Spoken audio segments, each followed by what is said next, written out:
جی ناظرین السلام علیکم، کیا حال چال ہے؟ آج کا دوسرا سیشن ہے، لائیو سیشن ہے۔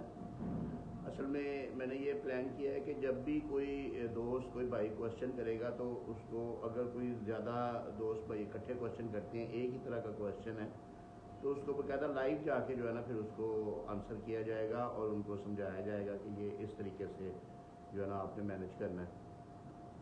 تو ابھی جو کوشچن تھا، ایک بھائی ہیں انہوں نے نا جو چیک دے دیا کسی کو، کوئی کافی اماؤنٹ کا بڑا چیک دے دیا ہوا ہے، اور اس کے بعد جو چیک دے دیا ہے نا تو اس کے بعد آہستہ آہستہ ساتھ اس کو پیمنٹ بھی کرتے رہے ہیں۔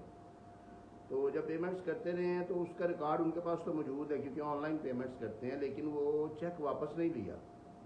تو اب جب تھوڑی سی پیمنٹ رہ گئی ہے تو اس بندے نے چیک پہ میمو لگوا کے تو ایف آئی آر کے لیے اپلیکیشن دے دی ہے اور کورٹ میں جو ہے نا وہ چلا گیا ہے۔ تو یہ بھائی انہوں نے مشورہ مانگا تھا، ان کو میں نے کہا تھا کہ آپ بھی کورٹ سے سٹے لیں، انہوں نے سٹے بھی لیا ہے، اور اس کے بعد جو ہے نا وہ سول کورٹ سے سٹے لیا ہے، اور اب جو ہے نا اس میں انہوں نے جو بیان شیان ہونے ہیں، تو آج انہوں نے کوشچن یہ کیا ہے کہ وہ بندہ جو ہے نا وہ ایک جھوٹا انسان ہے، اور وہ قسم اٹھاتا ہے آ کے کورٹ میں کہ میں نے پیسے ابھی ان سے نہیں لیے، میں نے لینے ہیں۔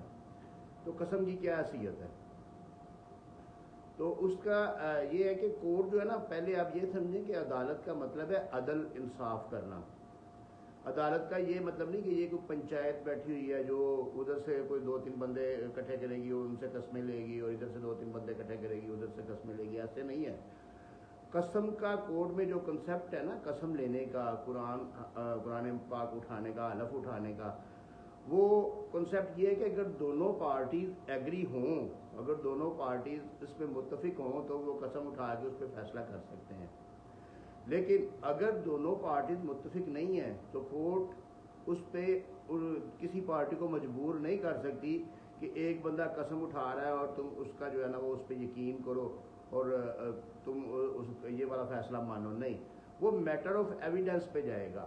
آپ نے اپنی شہادت کروانی ہے، آپ کورٹ میں کہہ سکتے ہیں کہ میں نے قسم پہ فیصلہ نہیں کروانا، آپ میٹر آف ایویڈنس پہ فیصلہ کریں، میرے پاس اتھینٹک ثبوت موجود ہیں، پروف موجود ہے، میں قسم نہیں اٹھانا چاہتا، کیونکہ میں قرآن مجید جیسی پاک چیز کو ان فضول کاموں میں نہیں لانا چاہتا۔ تو اس لیے اس کے بعد جو ہے نا وہ کورٹ آپ کو قسم پہ مجبور نہیں کرے گی، اور وہ ایویڈنس پہ فیصلہ ہوگا، قسم پہ فیصلہ نہیں ہوگا۔ تو یہ چیز آپ لوگ سارے نوٹ کر لیں کہ عدالت میں ایک پارٹی دوسری کو تھریٹ کرنے کے لیے کئی دفعہ کہتی ہے کہ میں قسم اٹھا لیتا ہوں یا تم قسم اٹھا لو۔ تو اس چیز پہ اگر تو آپ ایگری ہو جائیں، آپ کو بھی مسئلہ نہیں ہے تو پھر تو ٹھیک ہے، لیکن اگر آپ ایگری نہیں ہوتے تو عدالت اس پہ مجبور نہیں کر سکتی۔ عدالت فیصلہ میرٹ پہ کرے گی، ایویڈنس لے گی، ادھر سے بھی دونوں پارٹیوں کا ایویڈنس لے گی، اور اس کے بعد میرٹ پہ فیصلہ کرے گی۔ قسم پہ فیصلہ عدالتیں نہیں کر سکتی۔ بہت شکریہ سر۔